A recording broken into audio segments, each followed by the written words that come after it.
Hai hai hai Yorobun. Halo, kenalin aku Nadia Prima Herawati dan di video kali ini aku akan membahas sedikit tentang trauma pasca bencana. Tonton videonya sampai habis ya. Oke, sebelumnya kalian tahu nggak sih bencana itu apa?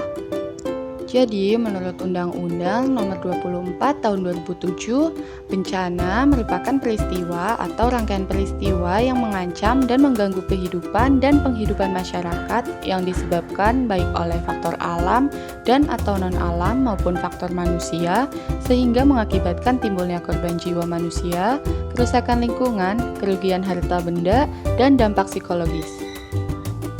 Nah, bencana itu ada 3 jenis loh. Yang pertama ada bencana alam. Bencana alam merupakan bencana yang diakibatkan oleh peristiwa atau serangkaian peristiwa yang disebabkan oleh alam. Antara lain berupa gempa bumi, tsunami, gunung meletus, banjir, angin topan, tanah longsor, dan lain-lain. Nah, untuk yang kedua ada bencana non-alam. Bencana non-alam adalah bencana yang diakibatkan oleh peristiwa atau rangkaian peristiwa non-alam yang antara lain berupa gagal teknologi, gagal modernisasi, epidemi, dan wabah penyakit. Dan yang terakhir adalah bencana sosial. Bencana sosial adalah bencana yang diakibatkan oleh peristiwa atau serangkaian peristiwa yang diakibatkan oleh manusia, yang meliputi konflik sosial antar kelompok atau antar komunitas masyarakat, dan lain-lain. Nah, bencana-bencana yang melanda kehidupan tentunya akan merubah kehidupan manusia menjadi sangat menakutkan.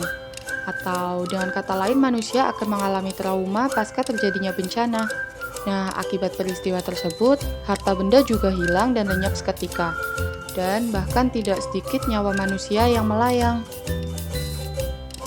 Trauma itu apa sih sebenarnya? Jadi, trauma merupakan suatu kejadian fisik atau emosional serius yang menyebabkan kerusakan substansial terhadap fisik dan psikologis seseorang dalam rentang waktu yang relatif lama. Dengan kata lain, trauma adalah suatu kondisi emosional yang berkembang setelah mengalami suatu peristiwa yang tidak mengenakan. Nah, trauma psikis dapat terjadi ketika seseorang dihadapkan pada peristiwa yang menekan yang menyebabkan rasa tidak berdaya dan dirasakan mengancam. Reaksi umum terhadap kejadian dan pengalaman yang traumatis adalah berusaha menghilangkannya dari kesadaran, namun bayangan kejadian itu akan tetap berada dalam memori. Nah, National Institute of Mental Health atau NIMH mendefinisikan Post-Traumatic Stress Disorder atau PTSD sebagai gangguan berupa kecemasan yang timbul setelah seseorang mengalami peristiwa yang mengancam keselamatan jiwa atau fisiknya. PTSD dapat meliputi kondisi yang muncul setelah pengalaman luar biasa mencekam, mengerikan, dan mengancam jiwa seseorang. Tetapi perlu diketahui bahwa tidak semua korban trauma akan mengembangkan ciri-ciri PTSD. Lalu bagaimana ya cara mengatasi trauma pasca bencana? Nah, layanan konseling trauma pada prinsipnya sangat dibutuhkan oleh semua korban selamat yang mengalami stres dan depresi berat, baik itu orang tua maupun anak-anak. Anak-anak perlu dibantu untuk bisa menatap masa depannya dan membangun harapan baru dengan kondisi yang baru pula. Nah, sedangkan bagi orang tua, layanan konseling trauma akan membantu mereka memahami dan menerima kenyataan hidup pada saat ini. Untuk mencapai efektivitas layanan, konseling trauma dilakukan dengan 2 format, yaitu format individual untuk korban yang tingkat stres dan depresinya berat, dan format kelompok untuk individu yang beban psikologisnya masih pada derajat sedang. Lalu, Yorobun pernah nggak sih dengar istilah trauma healing?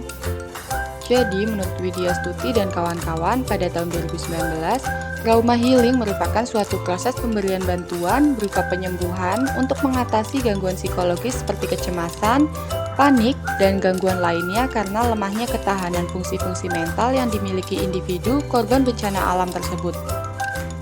Melalui trauma healing, permasalahan trauma akibat bencana dapat menjadi sebuah solusi yang tepat. Nah, metode trauma healing itu ada bermacam-macam loh Yorobun. Di antaranya adalah biblioterapi, play terapi, hipnosis, dan masih banyak lagi. Nah, Yorobun, sudah cukup sampai di sini aja ya videonya. Mohon maaf jika masih banyak yang kurang tepat, dan semoga bermanfaat ya. Terima kasih sudah menonton sampai akhir. Bye-bye.